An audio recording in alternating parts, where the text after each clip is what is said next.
Moderador, señoras y señoras, sé que cuando descubrimos las respuestas nos cambiaron las preguntas. El asunto pasa por tener una mirada optimista de la democracia, una mirada pesimista de la democracia, pero yo hoy trataré de tener una mirada crítica, en el sentido de que diagnostico en este país una huelga general de las ideas. Diagnostico debates gaseosos e intrascendentes. Diagnostico la falta de precisión entre lo coyuntural y lo estructural, lo que es importante y lo que es urgente, el paradigma de la política, el paradigma de la tecnología en la política. Todos esos detalles influyen e impactan en nuestra vida democrática y en la cultura del diálogo y del debate. Porque democracia es debate, es dialéctica. Esa es la esencia de la democracia. En el mundo, en la cultura, en las civilizaciones, hoy la posmodernidad discute conceptos novedosos. Economía de la experiencia, economía del tiempo, la economía del prestigio. Esos son los debates en el mundo cultural de hoy. Cosmopolitismo, la sabiduría de la multitud. Esos son los carburantes intelectuales que se generan en esa sociedad. ¿Cuál es nuestro carburante intelectual? Mi primera conclusión es que precisamente el Instituto Colombo Panameño de Derecho Procesal se ha convertido en el carburante intelectual para la abogacía panameña, porque se ha atrevido a romper estigmas. Aquí los abogados vienen a hablar del proceso y las decisiones políticas las toman en otro lado. Decisiones políticas que influyen en el derecho. Y en la medida en que la abogacía panameña descubra de una vez por todas que tiene que entender el proceso del poder, va a poder tener injerencia en la estructura del derecho. Y hoy nuestro carburante intelectual lo tenemos aquí porque estamos discutiendo temas de democracia, temas del poder y temas de la alianza. Tan así que el año pasado, hace un año, hoy en esta sala, discutíamos sobre la democracia representativa en su dinámica, es decir, ¿qué es democracia? Pareciese que ese tema está resuelto para todos nosotros. ¿Cuál es la conceptualización de lo que significa la democracia? ¿Acaso las llamadas olas democratizadoras latinoamericanas que surgen desde la primera edad, las primeras fechas de 1990 hacia acá, han cumplido y han pasado del concepto de olas democratizadoras a consolidación democrática? ¿Tenemos un Estado democrático? ¿Tenemos una sociedad con democracia sólida? ¿O todavía estamos en esa constante búsqueda de consolidación democrática? ¿Qué pasa? Que la legitimidad te la ofrece el proceso electoral y la eficacia, es decir, la ejecución del poder, como bien comenta el magistrado. ¿Y qué pasó con eso? ¿Acaso eso no es democracia sustantiva? ¿Acaso eso no tiene que ver con el reflejo del todo democrático? ¿Cuándo discutimos desde el aspecto democrático el asunto de la eficacia? ¿O nos quedamos solo con la simiente de la legitimidad? Llegaste por la regla de la mayoría y lo puedes todo. Por eso que hoy el modelo democrático representativo está en crisis. Hoy hay una crisis total. Hay una mirada crítica hacia el modelo representativo del poder político. ¿Por qué? Porque aspiramos, junto a los procesos eleccionarios, a encontrar, ¿qué cosa? Ciudadanía informada, para que te informes y deliberes, es decir, debatas, participes con valentía, y también el acicate de la democracia jurídica, es decir, el Estado de Derecho, es decir, los jueces del siglo XXI que controlen el poder político. Eso es democracia. Pero si solo miramos cada 5 años qué ocurre en el proceso eleccionario, no vamos a poder pasar desde mi mirada crítica al fortalecimiento de la democracia sustantiva, la democracia de verdad, la democracia que no se quede empantanada solo en el rejuego cíclico de las elecciones. No lo digo yo. El maestro Lechner en Chile fue muy crítico. La tendencia actual consiste en reducir la democracia al acto electoral y la consiguiente competencia entre los partidos políticos. ¿Y qué pasa con las decisiones posteriores? El juego democrático se limita, según Lechner, a la movilización cíclica de la adhesión del voto. Junto a Lechner, don Jaime Osorio, que es más crítico aún, cuando dice que las consultas electorales pareciera que en las consultas electorales todo está en juego. Es decir, el país que queremos, la economía que queremos, la sociedad que queremos. Y lo que ocurre, según Jaime Osorio, es que esa realidad funciona solo en cuanto a la política y democracia permite ese rejuego de la búsqueda del voto, del rejuego de los partidos políticos, pero no en la toma de decisiones para el cambio de las estructuras sociales y políticas del país. No estoy diciendo jamás que tengamos que renunciar a establecer un modelo electoral transparente, efectivo y eficiente, sí, pero con un elemento como un vértice, pero no como el todo democrático. ¿Y después qué? ¿Con qué nos quedamos? Y ahí viene, después de un año de haber debatido ese problema, la pregunta que me hace el Instituto Colombo Panameño de Derecho Procesal. ¿Las alianzas electorales son o no fundamentales para el próximo torneo electoral? ¿Pudiese aproximar una conclusión? Para la democracia procedimental y electoral, sí. Por supuesto que sí. Pero ¿acaso las alianzas políticas son fundamentales para nuestro pueblo? ¿Para el destinatario de ese poder político? Vamos a tratar de hilvanar este problema que es grueso, que es importante, cómo nos afecta o no. ¿Qué es una alianza política? Es una unión temporaria, una unión coyuntural. Una unión coyuntural entre dos o más partidos que ubican candidatos comunes. ¿Para qué? Para participar en el proceso electoral y tener mejores opciones para hacerse del poder.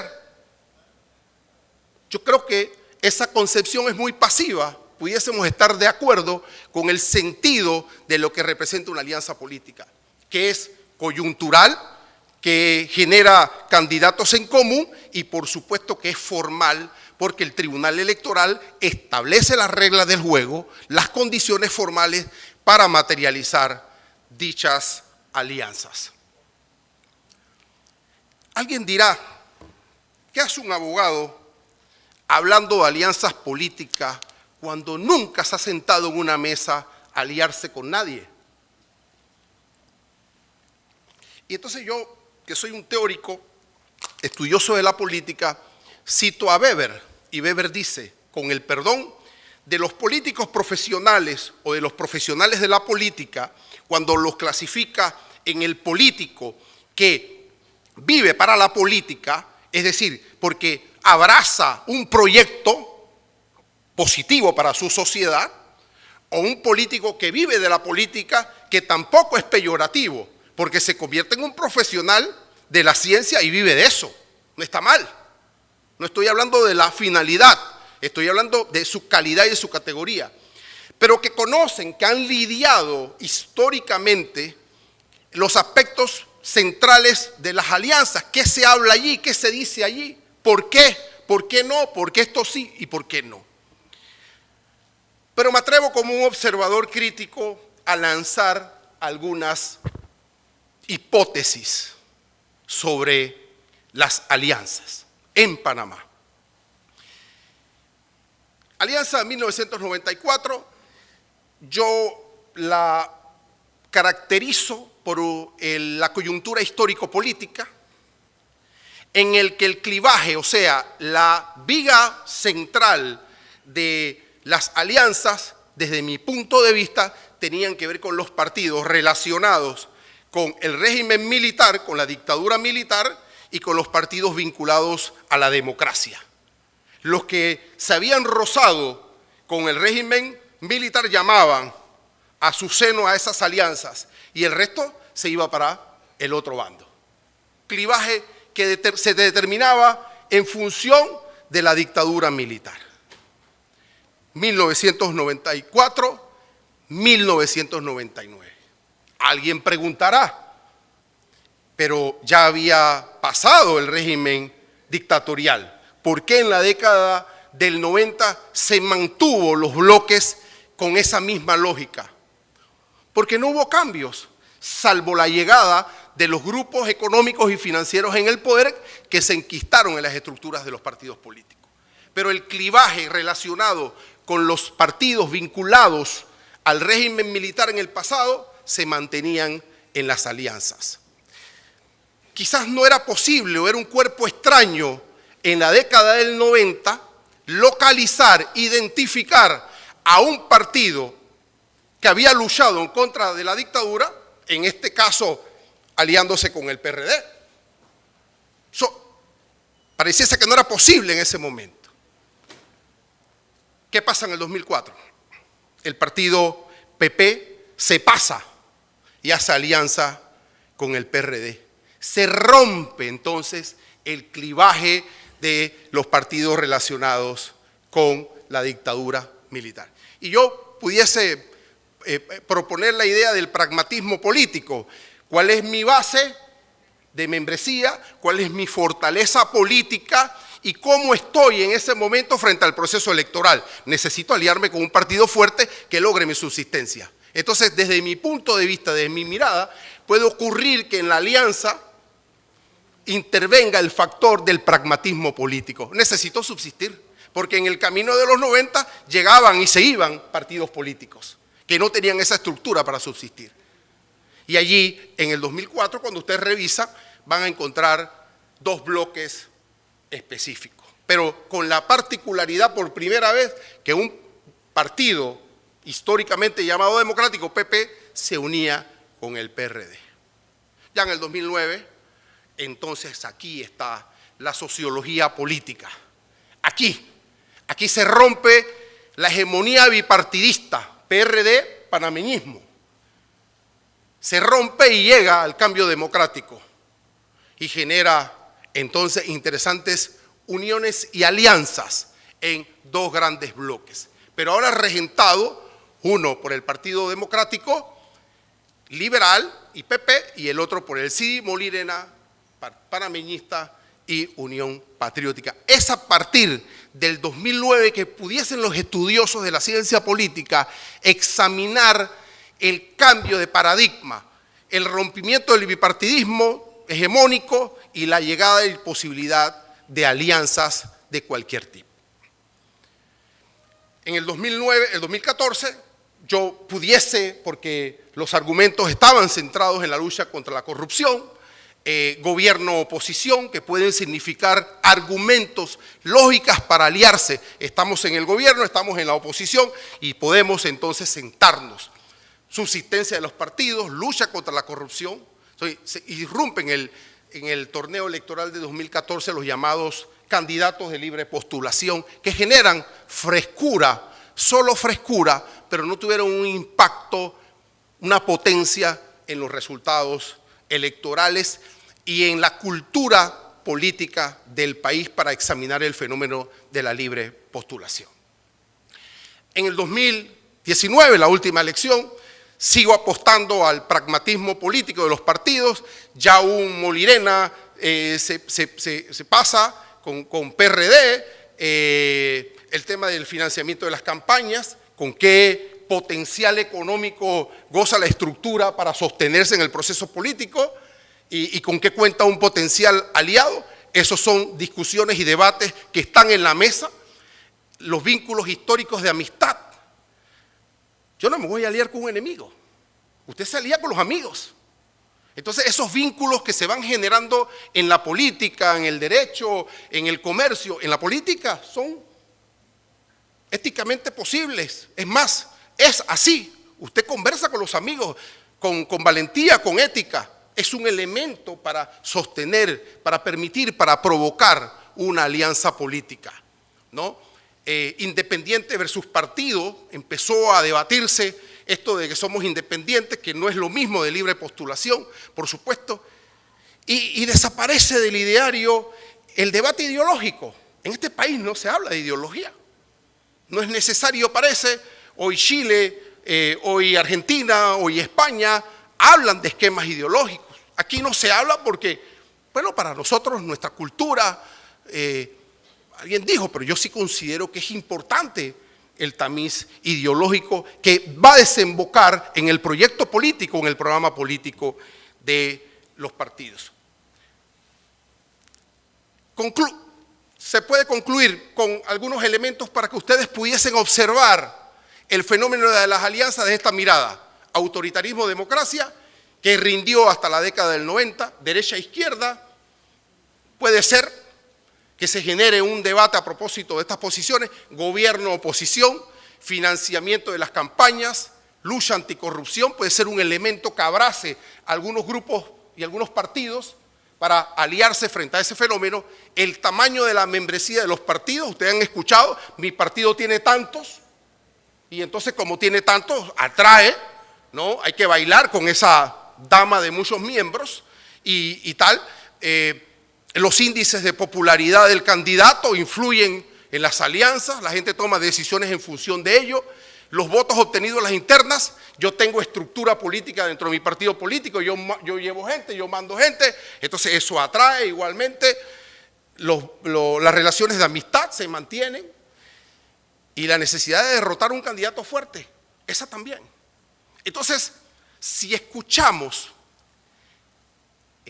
la retórica política a propósito de las alianzas, es decir, estamos aliándonos porque vamos a construirnos un país, estamos aliándonos porque tenemos un proyecto, muy bien, esa es la retórica de lo políticamente correcto, pero estos son elementos, desde mi punto de vista, trascendentales que pueden determinar la suerte de una alianza política y el éxito electoral, por supuesto, de la misma. Me quedan 3 minutos para contarle un dilema. Hace 2400 años, el estratega general Pericles en Grecia tenía un problema personal.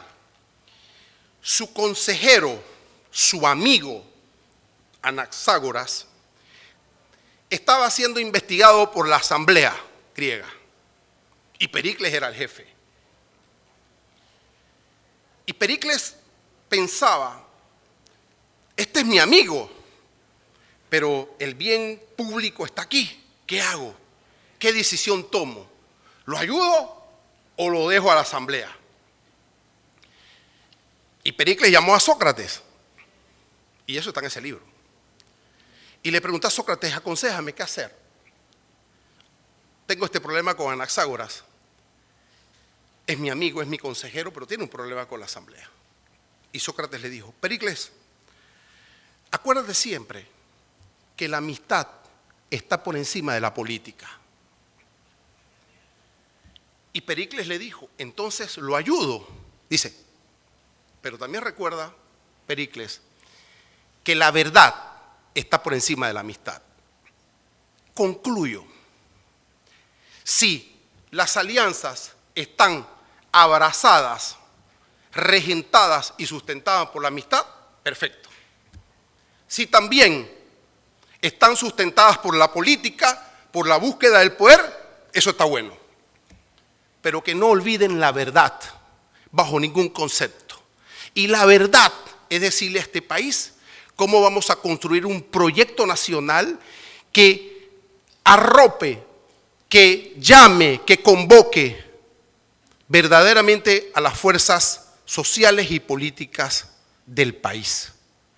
Si las alianzas se sustentan entre estas 3 vértices, creo que pudiésemos tener junto a la democracia electoral un futuro promisorio. Muchas gracias.